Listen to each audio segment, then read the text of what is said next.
Aleluia, paz do Senhor, irmãos. Amém. Que bom estar aqui mais uma vez, celebrando esse dia do Senhor, junto com todos vocês. Nós vamos então nos deleitar na palavra do Senhor, nos alimentar, amém? Estão com fome? Amém. De Deus, da palavra de Deus? Então é hora de comer a boa comida que vem do céu, a palavra do Senhor, pão da vida que é o nosso próprio Jesus. E nessa noite, usar as suas próprias palavras sobre como ser como Jesus. Abra a sua Bíblia no Evangelho de Mateus, no capítulo 10. Evangelho de Mateus, capítulo 10.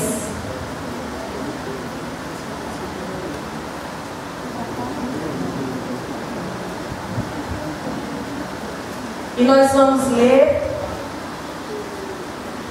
os versos 24 e 25.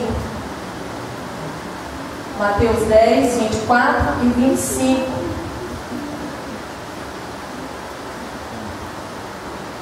Diz assim a palavra do Senhor: o discípulo não está acima do seu mestre, nem o servo acima do seu senhor. Basta ao discípulo ser como seu mestre e ao servo como seu senhor. Vamos orar? Espírito Santo de Deus, nós te bendizemos pela tua presença nesse lugar e em nós. Nós te agradecemos porque é o Senhor que vai trazer ao nosso coração a palavra direcionada segundo aquilo que está no coração do Pai. E nós queremos estar prontos para obedecer, nós queremos estar prontos para aprender. Espírito Santo, nos atrai, nos faz reverenciar, nos faz respeitar esse momento, Senhor, como o único que é, sempre que ouvimos a palavra do Senhor. Nós entregamos a Ti o nosso coração, a nossa mente, tudo que temos, tudo que somos. Pedimos que o Senhor nos conduza em tudo que vai acontecer também agora, através da palavra do Senhor. Nós pedimos, Espírito Santo, a Ti, em nome de Jesus Cristo. Amém. Aleluia. Deus seja louvado. Queridos, todos aqueles sabem que eu fiz, junto com o Flávio, uma viagem há pouco tempo. Nós fomos ao Rio de Janeiro representar a SEB na Rio Mais 20, na Cúpula dos Povos, participando do coletivo das igrejas ecocidadãs. E eu sei que muitos aqui puderam acompanhar através da televisão as notícias, né? E infelizmente as notícias são reais. Infelizmente, porque a comunicação parece que foi sincera nesse fato, nessa questão da Rio Mais 20. E lá eu pude observar o quanto o mundo está precisando de Jesus. Desesperadamente o mundo precisa de Jesus. Diante do que eu vi e ouvi, eu só tenho isso a dizer. O mundo está precisando desesperadamente de Jesus. Vocês puderam acompanhar alguns protestos que não só aqui no Brasil, mas em outros lugares têm acontecido, tantos protestos, né? E a forma que as pessoas acham que podem ser ouvidas é tirando a roupa, é gritando, é se pintando, fazendo badernas no meio da rua, queimando ônibus. São tantos protestos que usam até o símbolo do sacrifício de Jesus Cristo. Eu quero mostrar para vocês umas fotos simples que eu tentei tirar lá. Esse homem, por exemplo, ele se auto-crucificou, encheu a cruz de dizeres, porque ele estava ali protestando contra o racismo. Ele queria que as pessoas percebessem que o que estavam fazendo com os negros no mundo, né, por causa do racismo, era um tipo de sacrifício, de crucificação, e ele estava ali fazendo esse protesto. Pode passar. Outra foto dele, esse senhor estava passando, acho que a Flávia, você só estava comigo nesse momento e lembra, né? Esse senhor se identificou com o protesto, foi lá conversar com ele, passou um tempo lá consolando, falando, né? Mas não só ele usou dessa simbologia do sacrifício de Jesus Cristo. Várias outras pessoas, eu ainda peguei alguns outros momentos. Pode passar, por favor. esse exemplo aí. Eles estavam protestando com relação ao tema aborto. A mulher tem direito sobre o seu corpo, e quando a mulher não pode decidir, ela está sendo crucificada. Esse era o protesto, usando a cruz de Cristo. Eles tiraram depois ali, né, essa montagem que eles fizeram e saíram caminhando com gritos de guerra e tudo mais, falando sobre a questão do aborto. Outro senhor que eu encontrei foi bem interessante também, bem velhinho ali, assinando um abaixo-assinado para o cuidado com os velhos.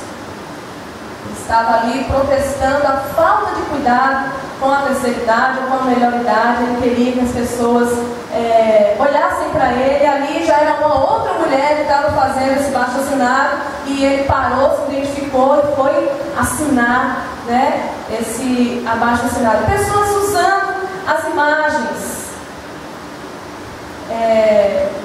que estão ligadas a Jesus Cristo. Protesto que infelizmente não está ligado à vida e por isso não causa mudança nenhuma. Porque protesto mesmo é aquele que você faz com a vida. Eu conheço alguém que protestou de verdade. Jesus Cristo de Nazaré protestou de verdade. Porque ele protestou com a vida. Ele viveu o que ele queria para que a sociedade também vivesse. Ele cobrava, e ele cobra daquilo que ele sabe, daquilo que ele é. E é isso que o ser humano precisa. Precisa viver o que tanto deseja, o que tanto cobra, o que tanto anseia, o que tanto protesta. Jesus protestou com prática, com atos, com a ética, com a postura. Jesus protestou sim. Protestou contra a injustiça, sendo justo. Jesus protestou contra a corrupção, sendo honesto. Jesus protestou contra a mentira, sendo verdadeiro. Jesus protestou contra o ódio, amando. Jesus protestou contra o rancor, perdoando. Jesus protestou contra a maldade, sendo bom. Jesus protestou contra o pecado, morrendo em nosso lugar, para que tivéssemos vidas. Jesus sim protestou. Tirar roupa não é suficiente. Ficar fingindo ser crucificado não é suficiente. Gritar não é suficiente. Quando nós estamos fazendo desse protesto um fim. Usando o protesto como um único recurso. Mas o recurso verdadeiro é viver aquilo que nós tanto desejamos. E Jesus não fez do seu protesto um fim. Ele fez um meio para que o reino de Deus fosse estabelecido. Jesus protestou para que a sociedade olhasse, para que o mundo olhasse para o Pai, para que olhasse para a redenção, para que se arrependesse dos seus pecados, para que o mundo percebesse que o reino de Deus está próximo, está no nosso meio. O contexto do texto que nós lemos, de Mateus 10, diz respeito ao envio de Jesus, dos 12 discípulos, para evangelizar em sua época. E eu quero utilizar um pouco desse contexto para trazer para nós algumas informações importantes com relação a ser discípulo e ao discipulado. Apesar de ter lido só os versos 24 e 25, fazendo deles a peça-chave de tudo que nós precisamos ouvir nessa noite, eu quero trazer para nós aqui algumas verdades que vêm no contexto desse texto. Jesus deu diretrizes para os discípulos quando disse: vão e façam a minha obra. Diretrizes, e muitas delas específicas para aquela época. Mas dentre as diretrizes, nós tiramos princípios que são os mesmos para os seus discípulos até hoje, será até que ele volte. Por exemplo, a mensagem é a mesma. Deixa a sua Bíblia aberta em Mateus 10 e perceba no verso 7 o que Jesus fala para os seus discípulos. No verso 7 diz assim: por onde forem, preguem esta mensagem. Qual é a mensagem? O reino dos céus está próximo. A mensagem não mudou, a mensagem é a mesma. A mensagem do reino, o reino dos céus está próximo. Outro princípio princípio que nós devemos viver como discípulos está no verso 8. O verso 8 diz assim: curem os enfermos, ressuscitem os mortos, purifiquem os leprosos, expulsem os demônios. Vocês receberam de graça, deem também de graça. E aqui nós podemos perceber que um outro princípio é: não liberte as pessoas do mal. Liberte as pessoas do mal. Deem às pessoas aquilo que vocês receberam. Vocês foram libertos, vocês foram curados, vocês foram ressuscitados, vocês foram levantados. Deem de graça aquilo que vocês receberam de graça. Esse princípio é o mesmo para nós como discípulos. Precisamos libertar as pessoas do mal com a graça que recebemos, disponibilizar para aqueles que estão ao nosso redor. Um outro princípio está nos versos 9 e 10. Não levem nem ouro, nem prata, nem cobre em seus cintos. Não levem nenhum saco de viagem, nem túnica extra, nem sandálias, nem bordão, pois o trabalhador é digno do seu sustento. O discípulo não pode se apegar aos bens materiais. Ele não deve se apegar aos bens materiais. Esse é um princípio que nós podemos tirar desse contexto. Um outro está no verso 16. E eu os estou enviando como ovelhas entre lobos. Portanto, sejam astutos como as serpentes e sem malícia como as pombas. O que nós podemos aprender com o princípio aqui é que o discípulo do Senhor Jesus, ele precisa ser estratégico, prudente, astuto como a serpente, aquela que está pronta não para ser atacada, mas para ir em frente, para atacar, para fazer. Prudência, estratégia. E nós devemos ser prudentes como as pombas, simples como as pombas, sem malícia.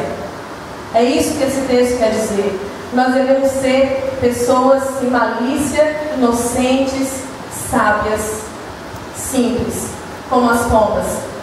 Um outro princípio que eu posso observar são os versos 19 e 20. Versos 19 e 20. Mas quando os prenderem, não se preocupem quanto ao que dizer ou como dizê-lo. Naquela hora lhes será dado o que dizer, pois não serão vocês que estarão falando, mas o Espírito do Pai de vocês falará por intermédio de vocês. O discípulo de Jesus deve confiar no Espírito de Deus. Confiar de que Ele vai dar as palavras na hora certa, de que Ele vai falar através de nós. Esse é um princípio daqueles que querem fazer a obra do Senhor, para aqueles que querem fazer a obra do Senhor. E o último que eu posso ver aqui nos versos 24 e 25, os versos que nós lemos. O discípulo não está acima do seu mestre, nem o servo acima do seu senhor. Basta ao discípulo ser como seu mestre e ao servo como seu senhor. O princípio para o discípulo do Senhor, para o evangelista, é ser como seu mestre. Ser como Jesus deve ser o alvo de todo verdadeiro discípulo dele. Ser como Jesus deve ser o alvo de todo discípulo de Jesus. Esse deve ser o alvo, o único alvo. Porque se nos parecermos com Jesus, tudo mais será nada. Não precisa mais de nada, se nós simplesmente nos parecermos com Jesus. O que alguém precisa para ser como Jesus? Eu pergunto nessa noite. O que você acha que alguém precisa para ser como Jesus? Para ser como seu mestre? Em primeiro lugar, para ser como Jesus, nós precisamos ter Jesus. É impossível se parecer com Jesus sem nascer de novo. É impossível se identificar, imitar ou conseguir algo que se pareça com Cristo sem que Ele habite em mim e em você. Ter Jesus é fundamental, é imprescindível. Ter Jesus é definitivamente necessário para se parecer com Ele, você tem que ter o DNA dele. Quem não nasce de novo não pode ser como Jesus. Lá em João 6, os versos 53 ao verso 57.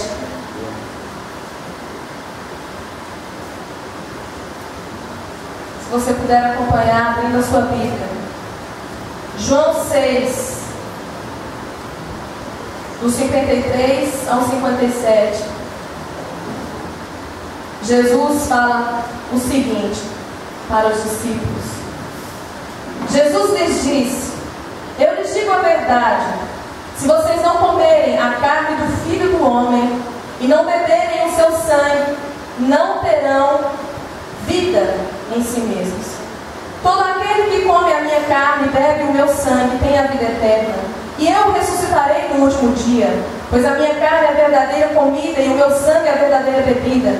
Todo aquele que come a minha carne e bebe o meu sangue permanece em mim e eu nele. Da mesma forma como o Pai que vive me enviou e eu vivo por causa do Pai, assim aquele que se alimenta de mim viverá por minha causa. As pessoas estavam seguindo Jesus pelos milagres, pela multiplicação dos pães, pelas coisas extraordinárias que Jesus fazia. E Jesus reuniu todo mundo e disse: olha, deixa eu explicar uma coisa para vocês. Para você realmente ser meu discípulo, você tem que comer da minha carne e beber do meu sangue. E alguns, talvez, querendo não entender o que Jesus estava dizendo, alguns mestres da lei até começaram a indagar: mas como assim, Jesus? Comer da tua carne, beber do teu sangue? E Jesus estava querendo dizer para eles: vocês têm que estar dispostos a viver o que eu vivo, a sentir o que eu sinto, a pensar como eu penso, a andar na mesma caminhada que eu ando. Vocês têm que comer da minha carne, da minha missão. Vocês também têm que tomar a missão para vocês. Vocês também têm que viver a missão que o Pai entrega para vocês. Vocês têm que estar dispostos a dar a vida pelo seu irmão. E a Bíblia diz isso lá em 1 Pedro, lá em 1 João, quando João diz, filhinhos, não apenas de palavra nem de boca, mas de fato de verdade.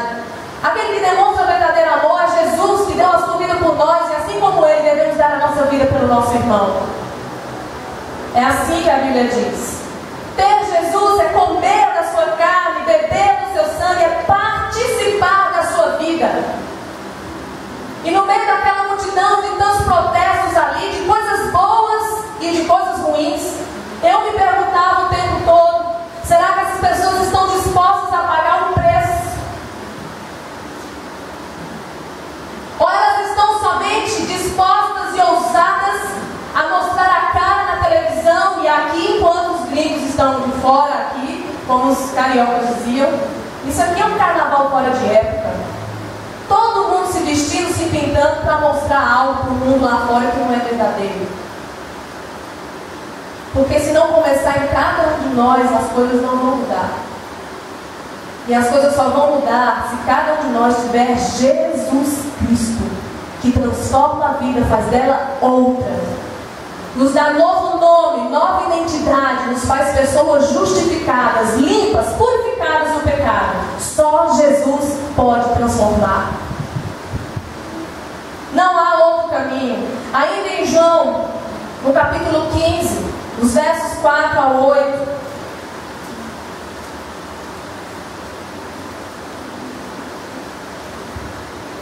Enquanto vocês for lendo a Bíblia, eu quero comentar ainda do outro texto. Como as pessoas acharam duras aquelas palavras. E discípulos, diz a Bíblia que os discípulos que estavam seguindo acharam duras as palavras. Disseram: Jesus, essas palavras são duras demais, nós não aguentamos. E deixaram Jesus. Essa pregação, essa palavra ainda continua sendo dura, mas ainda continua precisando ser pregada e cada vez mais pregada. Porque eu tenho encontrado uma igreja sem compromisso, uma igreja que quer entrar e sair de dentro do templo como se fosse um clube. Pessoas que não querem compromisso com Jesus verdadeiro, nem quer compromisso com o próximo, nem quer compromisso com o serviço. Melhor será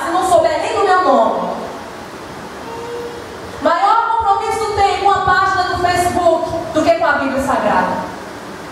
Porque todos os dias tem tempo para postar um monte de coisa, mas não tem tempo de ler a Bíblia. E no final do dia quer dar um prato de comida podre para o Senhor, fazendo uma oração de desencargo de consciência. Jesus quer vida. Jesus quer a sua vida. Jesus quer a minha vida. Ele é a videira e nós somos os ramos. E se nós não estivermos ligados nele, não teremos vida, seremos cortados e lançados fora. Ele é a videira.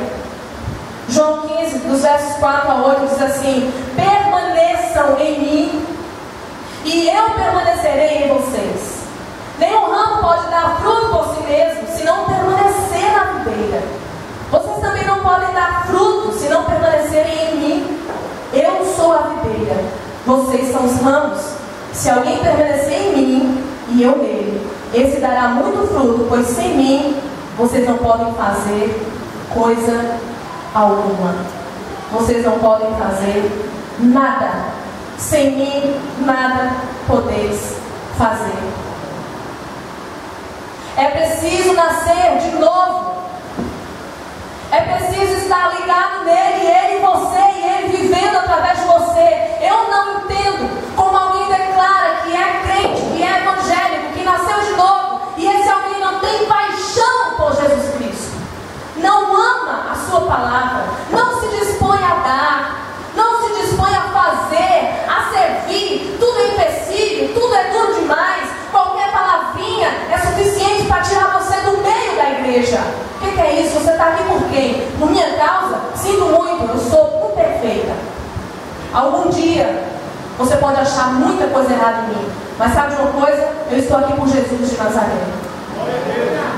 Jesus Cristo me chamou. Ele te chamou.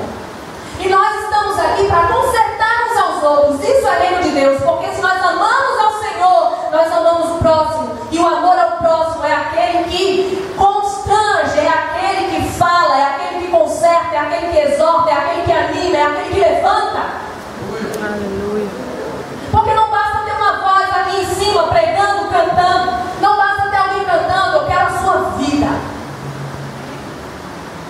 A sua voz é pouco demais. O seu instrumento é pouco demais. Se a sua vida não estiver no altar, vai ser só um sino que bate, faz barulho e não muda nada. E a minha também. Ele é a videira, nós somos os ramos. Temos que estar ligados nele. E essa Bíblia, essa palavra, esse contexto nos diz que aquele que está ligado nele, o ramo que está ligado é podado. Eu acredito no amor de Deus justo e fiel, que te ama ao ponto de te consertar, de te podar. Porque é assim que a gente cresce. Não passando a mão em cima da cabeça de quem está errado e deixando fazer de qualquer forma, porque o nosso Deus não merece esmola. Ele merece o melhor. Se você não dá a primeira coisa, você não está adorando, porque a adoração é a primícia. É o primeiro. É tudo de primeiro, na sua mente, no seu coração, na sua vida, no seu serviço, no que você faz. Se você der alguma coisa em segundo lugar, sinto lhe dizer, você não está adorando.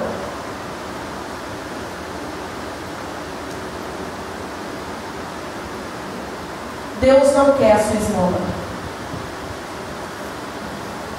Deus não quer uma comida podre, passada, estragada. Deus quer uma comida renovada todos os dias, porque Ele nos dá maná que se renova a cada manhã. Alguém, para se parecer com Jesus, tem que ter Jesus. Alguém, para se parecer com Jesus, precisa amar Jesus. Cada ponto, cada coisa que eu vou trazendo para nós essa noite está interligada à outra. Uma não pode acontecer sem a outra. Só pode amar Jesus quem tem Jesus. Não podemos exigir amor de pessoas que não nasceram de novo.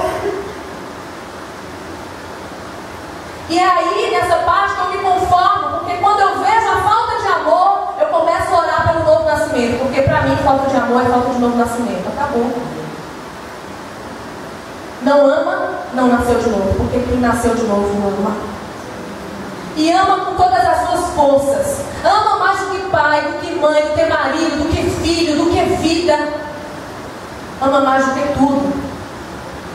Esse é o amor que o Senhor quer de nós.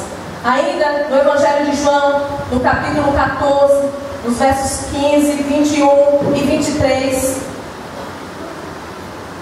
o próprio Senhor Jesus fala um pouco sobre isso.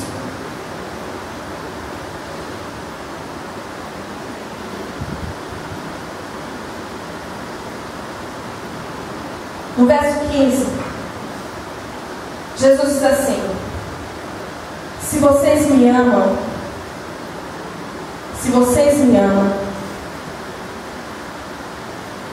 obedecerão aos meus mandamentos. No verso 21, diz assim: quem tem os meus mandamentos e lhes obedece, esse é o que me ama. Aquele que me ama será amado por meu Pai, e eu também o amarei, e me manifestarei a ele. No verso 23, Jesus fala: se alguém me ama, obedecerá a minha palavra. Meu Pai o amará, nós viveremos para ele e faremos nele morada. Se me ama, se você me ama, faz o quê?